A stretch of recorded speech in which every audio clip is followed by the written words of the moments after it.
Welcome back to the channel. Don't forget to like, share, and subscribe my channel.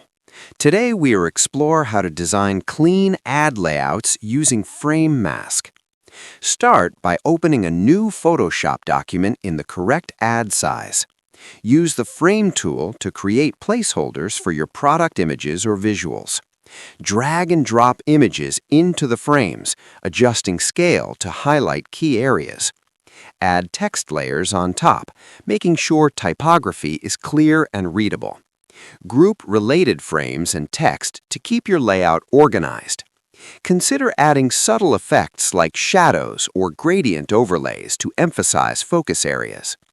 Use guides to align elements precisely, creating a balance